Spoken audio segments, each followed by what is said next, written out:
55 total snaps. Did it seem like more or less than that for Nebraska offensively? It seemed about less, I guess. Yeah, I mean, for so much of that game, they didn't really touch the ball. Because they had a drive that lasted one play. They had a drive that was basically taken up by a block punt. Because Michigan State only converted two third down, so it's not like they had like 2 for 15, 2 for 14. Like I thought 50. Yeah. I was surprised. I thought 55 seemed low until you go back and kind of walk yourself through it emotionally. Well, they had opportunities on short fields, and they weren't able to. Well, they did get it done on a couple times. They had a short field at the 20 or whatever late in the game, and I think they scored in 2 plays. So, there were moments where the offense, especially in the fourth quarter, was very efficient. And late third, early fourth, where they made plays. I mean, they had a 1-play drive for 59 yards, and hey, those count. Like we don't discount those because it didn't last 6 minutes. Big plays are big plays, no matter who makes them. In that case, it was Isaiah Hunter and Justin Evans, but you'll take it. And points are points. And so in this game, Nebraska averaged 6.86 yards a point, and that is incredible numbers. That's like the lower the number, the better that is, by the way. And that's an incredible number. That's like an Iowa level number. Iowa scoring a defensive touchdown and a special teams touchdown and 2 touchdowns and 2 other touchdowns and having 150 yards, kind of incredible. So you will take it. Points are points, and there's things about Saturday that actually lead you to be more optimistic. See, I agree about Nebraska than less. I agree. But the sacks are a problem, and they are a core across the season demoralization thing, and your quarterback can get hurt, and he can't. I'm obviously glad that Dylan did nothing more than his helmet coming off happened on the 1 play. That was crazy. That's crazy. They missed that face mask. Maybe that's what the crowd was booing at. I don't know. Well, the crowd was definitely booing at that, for sure. And there have been a couple of times where the crowd has been booing either at what they perceive to be a bad decision by the coaching staff or the officials, and maybe the players perceive it as being booed at by booing at the players. Yeah, they I'm just telling you, they're going to defend their coach. They don't care. They don't discern between it. They just hear the booing. We couldn't care. They couldn't care less. Right. I think in that case they were booing at the refs. Yeah, I'm pro booing at refs for the record. I'm on board for that. Right. So I want to make that clear. And if there's any players listening, we're mostly booing at the refs, just for the record. Now, all that said, it should have been a penalty, and it should have been a face mask. He never should have gotten up. Stay down. Yeah. Like, once the ball is down, especially on 3rd and 27 or whatever, stay down. Like, don't put yourself in a position. I mean, he was the ball's coming out, he's trying to pick it up, and he's got 4 people coming at him. I'm like, dude, he's tough. There's no question. Yeah, he's way tough. But man, you're too important. and it's 3rd and 27. It's not the end of the game. So you got to stay down there. So, there's some things there where he's got to continue to be mindful of his value to the team. And TJ Latif's a good player, but no, Dylan's got to stay healthy for them to do all the things they want to do. So some of this is they got to figure the sacks out because you can't put him in harm's way this often. And it's demoralizing. I think they got very frustrated internally over there with the sacks, and I think he was probably frustrated with the situation. So that's a deal where interceptions, nobody wants them, but sometimes you throw an interception, and it happens, and it's human.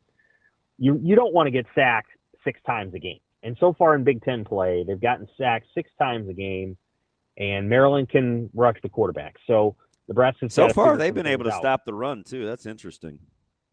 Yeah, Maryland's defense is good. I don't think they've faced an offense as good as Nebraska's, Wisconsin's offense obviously isn't good. Washington's offense, I think, is still coming along. Like, this is a really little sleepy, wasn't it, before they woke up? But they did rip off 24 unanswered. They did. And they have a good running back, and they have a good quarterback, and they have a good receiver. So Washington has the – I mean, what they score? 21 in the fourth? 21. Yeah. Sam, can I ask you a question here? Because you said something interesting about kind of throwing interceptions versus taking sacks. If you're our crack statistician, he's ready for you, Sam. I'm genuinely curious because if I'm sitting here, I go, I think I'd rather, I don't know what the number of sacks is per interception that I would prefer to take. And I'm not trying to be facetious here at all. I really am not.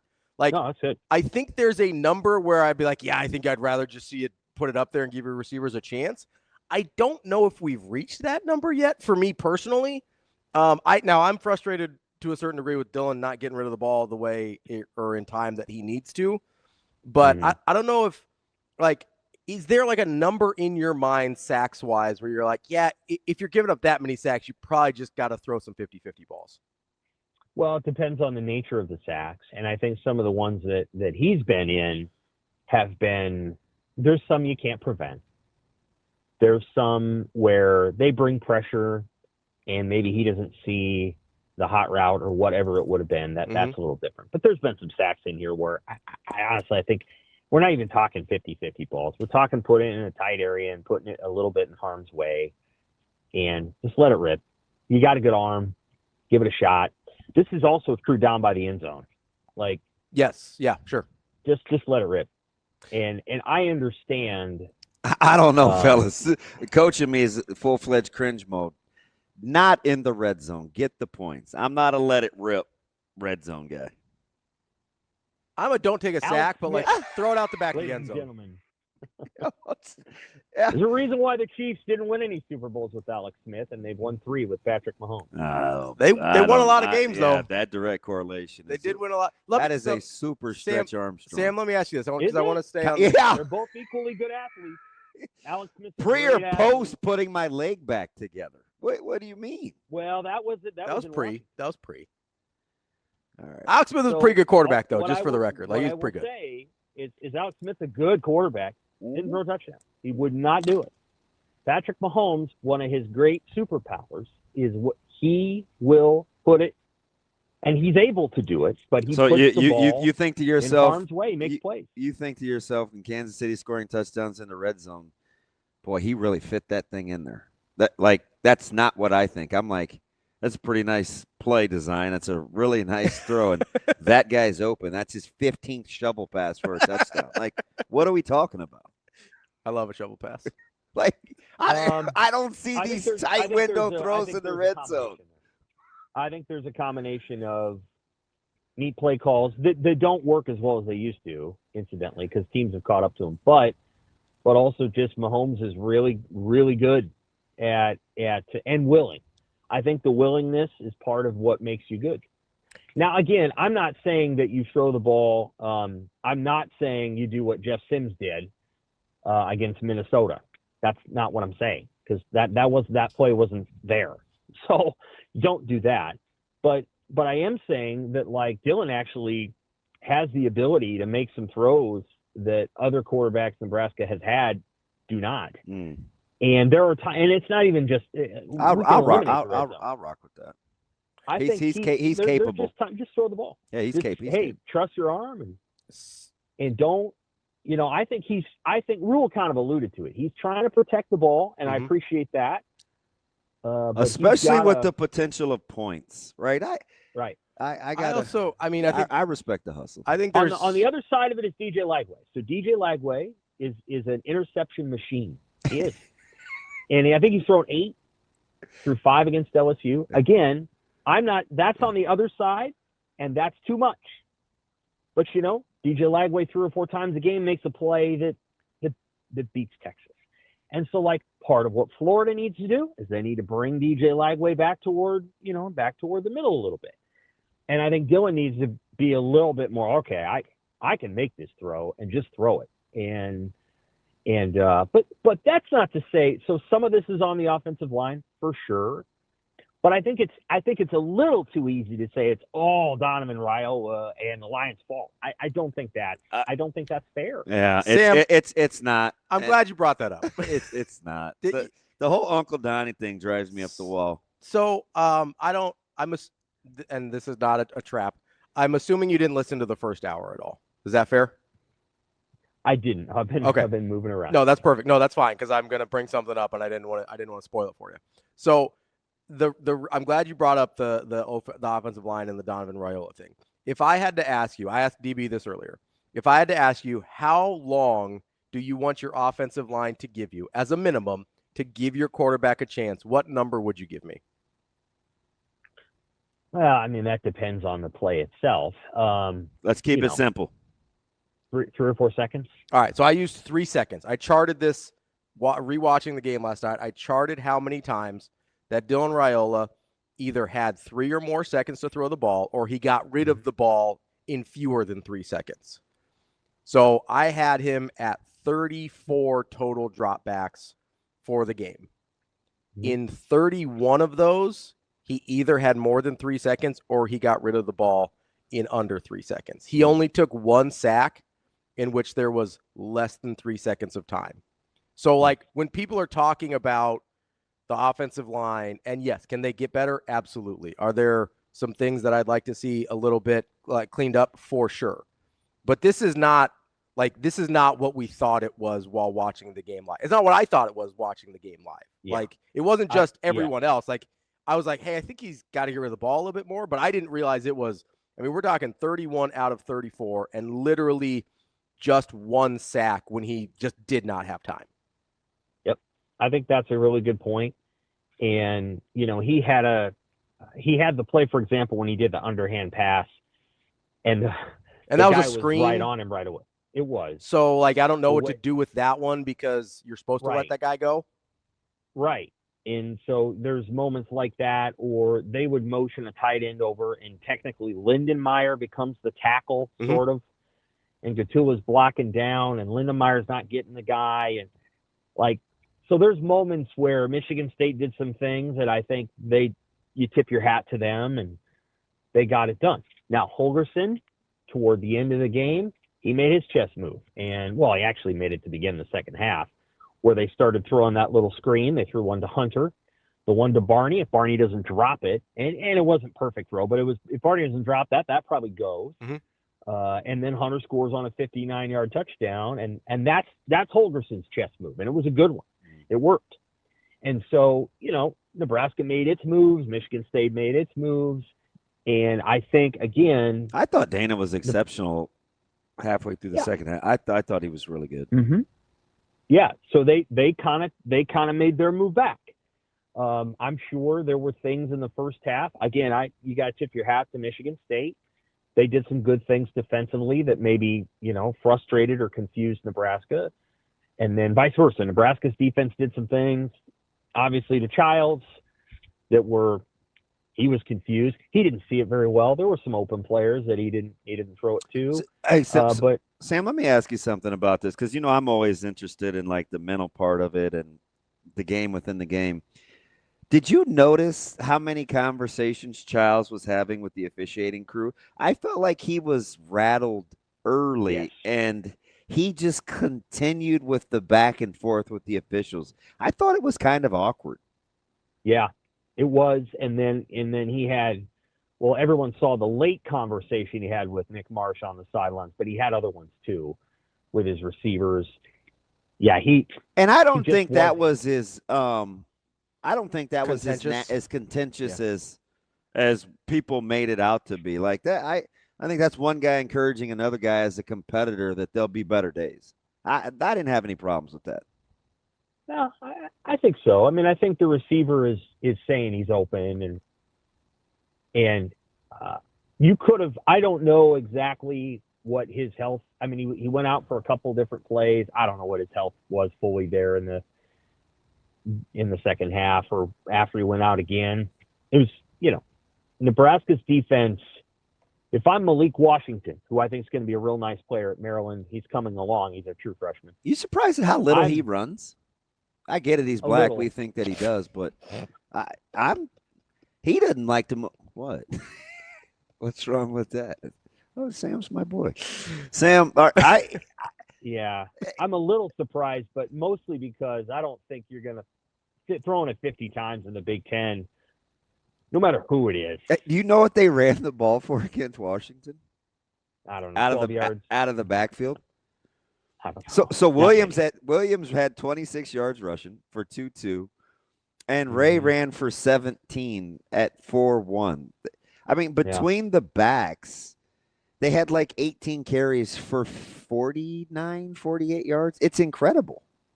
Yeah. So after the game, so I listened to all of the losing coaches' press conferences in the Big Ten. Bless your heart. Me too. While I make food on Sundays. Ravi thinks I'm crazy. Like it's so telling. I listened to the losing ones, not the winning. Anyway, so what he said is that a lot of those plays are RPOs, and Washington needs to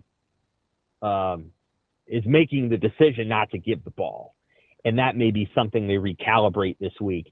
I really don't think you want him throwing the ball 50 times against Nebraska. I don't think that's going to go well for him. Nebraska is gonna get its sacks, so they'll get one or two of those, but then they're also gonna muddy up the picture. I think Maryland will probably try to run the ball a little bit more. I think everybody's going to try to run the ball against Nebraska, and not just because of Nebraska's run defense. I think at this point, what Nebraska's putting on tape is we don't really want to mess with these guys. I was going to say, aren't they that much deep? And aren't they just avoiding the pass defense as much as anything else? And listen, if there's plays to be made, it's the secondary and second level fitting in the run game. Like that's kind of been that's the bugaboo. That's the bugaboo. If there's anything. But let me ask you something here, Sam, because this is interesting. Maryland doesn't run it. Malik Washington doesn't really want to run it. Maryland is good against the run so far, right? And we get into the opponents, but good defense. Nebraska is still their top 30. I have to look at it again this morning to see if anything's changed. But yesterday, they're top 31 in points per play given up on defense, and they're top 21 in points per play scored on offense. If those two things remain the same, you're going to win way more games than you lose when you're operating with that kind of offensive and defensive efficiency. Yet when we talk, we seem a little on the negative side. Which do you think, is it sustainable in your opinion? If they can cut down on the sacks, yes. Yeah, I think that's the big one. Is so far, you correct me if I'm wrong, they haven't lost any fumbles on the sacks yet. And he got the one back against Cincinnati. Yep, I think that's correct. They haven't lost any yet, and they got to cut. They got to cut down on those, because I think your quarterback's gonna get frustrated. Well, he can also get rid of the ball too, right? Some of that's on him. It is. Yes, I thought, I think he know. I haven't I get the impression that he knows. DR knows when it's a line thing and when it's a him thing. I also thought, for what it's worth, in the first couple drives he did a better job climbing the pocket. Then he went away from it, and then late he sort of started doing that. Like the more comfortable he gets going forward, that's the key. He's gonna be fine. And he's a tough kid. And we saw that difference from Michigan to Michigan State, where he didn't go forward at all against Michigan. Like it's gonna take a little time, but I think he's aware, and I think it's getting better. Maybe that's more hopeful than thinking, but that's what I saw at least. No, I think that's absolutely right. And he did. He made plays with his legs early. That's why they scored. Do you guys realize he finished in the positive rushing the football? Which is wild. You want odd stat of the year. After 5 sacks, he finished in the positive rushing the football. He did. That's I like the team ran for -15 on the one play, but that's a bad snap. That's a bad snap. That's not on me. A bad snap. It was. I don't know how you. I was like, why? Anyway, so some of it is that I think. So one of the other things that I feel like I saw watching the game again, but also during the game, is that Michigan State matched some of the routes underneath, and they took away the safety valve. Yeah, they And played so- a ton of man under. It's just the one high look, and they were like, play catch, like Right. if you can. I didn't mind what they did. Throw the ball downfield. I- This is why we got to let it rip, because if they're gonna take away the safety valve, throw the ball. You got to throw. You got to give Dane, somebody, whether it's Dana or it's Dylan, throw the ball to Dane Key and see what he can do. And I don't know that Dane got the ball thrown to him. Maybe once. You got to throw the ball. Like you scheme him into a play. They schemed Hunter into 2 screens, and he did well with both. I mean, the positive though, Sammy Mack, is, I mean, if you're defending Nebraska, who are you trying to take away in the passing game? Like, that's the conundrum. Another 7 guys caught balls today. I mean, am I crazy? I probably try and take Barney away first. I mean, okay. I mean, listen, I get that leaves some. I don't know if there's a wrong answer. I think early on it was Key, right? Yeah, for sure it was Key early. He was the most heralded, and he was the most productive early. But yeah, go ahead. Yeah, go ahead, Sam. Here's the way I would say it. This will sound kind of odd the way I say it, but I think part of what they're trying to take Dylan away, because I think part of what they're doing without the ability to give up the big play. We watched over, these defensive corners are like, well, we just watched this quarterback over 4 games pick people apart, and he's doing what he's being asked to do, which is throw it underneath, let guys make plays, make guys miss. Well, we're going to take those guys away, and we're going to make them throw over the top. And it's well documented how good he is against zone. I mean, he's like an 80% plus completion guy. But for reasons, Cincinnati kind of let him do some of that.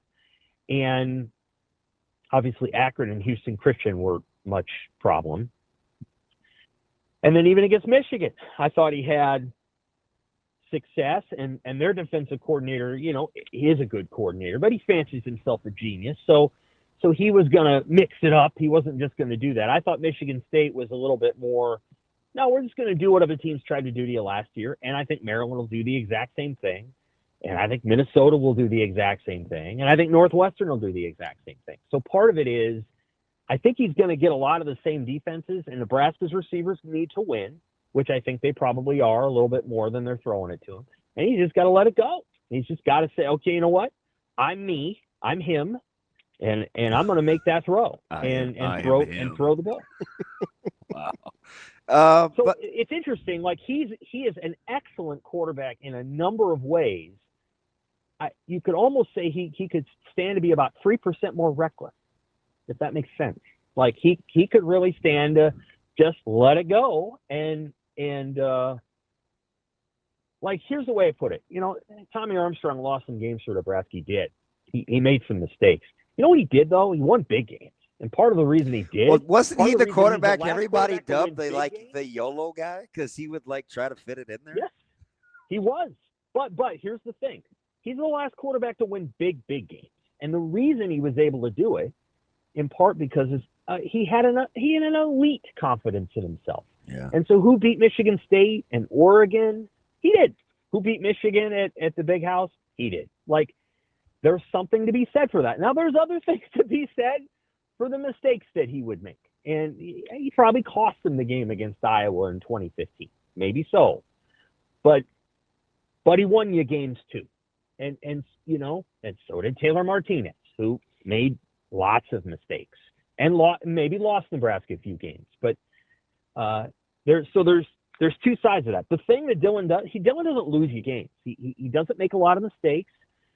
And if he makes a mistake, and said he's almost a little overcautious, but he's got the arm to win you games. And it's not, there's going to come a moment this season where what they need him to do is to trust that he can do the things that he's capable of doing and just go do it. Hey, let me ask you. The throw to Barney, right? Like at the end of the third, that's what you're talking about? Yes, that was a great play. Yeah. Let me get. And he had no choice. It's 3rd and 10. Yeah, got to do it. For it. Yeah. Can't, Emmett Johnson's not getting a first down. It was here comes the pressure. He had to react, and look what happened. He made his best throw of the game. That's what happens sometimes when you don't have a choice and you got to throw it. You're down 7. There's nothing protecting that moment, and he made a play. And that's a lesson of like, when my back's against the wall, look what I did. Now sometimes I just gotta act like my back's against the wall a little bit more often and go make a play. Sam, let me get you out of here on this. Of Nebraska's remaining, or these next three opponents, and everybody's put all sorts of referendums on what the record's got to be. Yeah. Which team coming out after Saturday, and you may want to factor in opponents, right? UL, Monroe, Washington, and Ohio State, you think is most indicative of what will happen against Nebraska? Not everybody. A lot of people are like, oh, Nebraska's run defense, this, that, and the other. Northwestern ran for 246, I think, against Monroe. Oh, Minnesota goes for 2.7 a carry, I think 68 yards against Ohio State. And Maryland, that I mentioned earlier, ran for 55 against Washington. Of those next three opponents, which of those stats do you think will be most trend-like or indicative of what happens against Nebraska? I think Maryland will try to run it more. Do you? And I think I do. I think so. I think because of what we just said earlier, that putting the ball, asking your freshman quarterback to throw it 49 times against Nebraska's pass defense is a recipe for sacks and interceptions. So I think they're probably going to try to be a little bit more cautious. Minnesota, it's hard to fit in the run game out of quarters too. So, I mean, Nebraska they'll continue to work on that. Minnesota, PJ Fleck's press conference, he was very honest. After 2 minutes, he's like, we don't have anything else to talk about. They kicked our butts. We couldn't do anything. Do you know what Lindsey threw for per attempt? 3, 4 yards. Yep, 3. Oof. Yeah. Oof. So, and the other thing he said is that Ohio State's defense is different on every snap. I mean, the leader in the clubhouse for the Burroughs Award, and I wouldn't have predicted this before the season, is Matt Patricia. And what they're doing there is very high level, complex stuff. I watched some of the Ohio State Minnesota game. Anyway, Minnesota knew they weren't going to win that game, and they weren't. Yeah, anyway, I think we'll learn a lot more about Minnesota this week when Darius Taylor is off his pitch count, so to speak, and he's back running the football. We'll learn a lot more about that team. And I've said this many times about Minnesota. By about mid-October, they figure themselves out, and that's about the time Nebraska rolls into town and gets beat. So that's still a worrisome game. And then Northwestern, you got to beat Northwestern. It's as simple as that. They're deficient in talent. They are deficient in talent, and they should not beat Nebraska. They shouldn't. That's just a game you don't lose. They'll probably go to Penn State this week and lose by 3 touchdowns. Penn State's really down in the mouth. So Northwestern plays very hard and they're smart, all that, but they don't have the players that Nebraska does, and they should not. All right, they should not win.